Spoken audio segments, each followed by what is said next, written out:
Hi, I'm Shirley Reece-Hughes, Curator of Painting, Sculpture, and Works on Paper at the Amon Carter Museum of American Art, and Curator of The World Outside, Louise Nevelson at Midcentury. Nevelson created her wall works with modular crates so that she could move them into any configuration.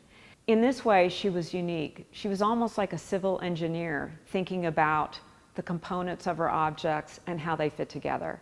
In 1958, Nevelson was a pioneer of site-specific installations, and she called Moon Garden +1 an environment. She was one of the first artists to refer to it as an environment. By 1967, when she was having her first retrospective at the Whitney Museum of American Art, there were multiple artists that had followed in her footsteps, creating environments. Nevelson wanted to create something totally unique.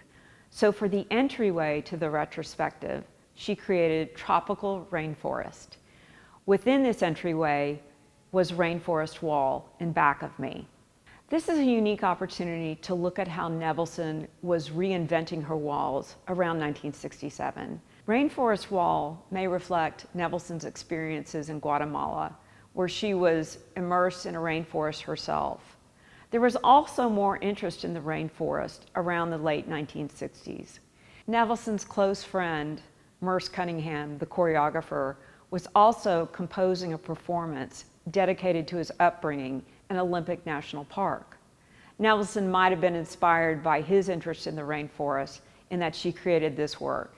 In this work, Nevelson creates a marriage between machine-looking parts and leaf-like forms and columns that represent or suggest the trees in a rainforest.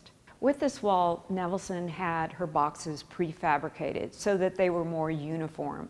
In this way, she was looking at a greater sense of repetition and uniformity. Part of this derived from her understanding of music and her modern dance studies. I hope visitors will have an opportunity to see how different Nevelson could reimagine her walls and reimagine her sculptures as she moved through her career.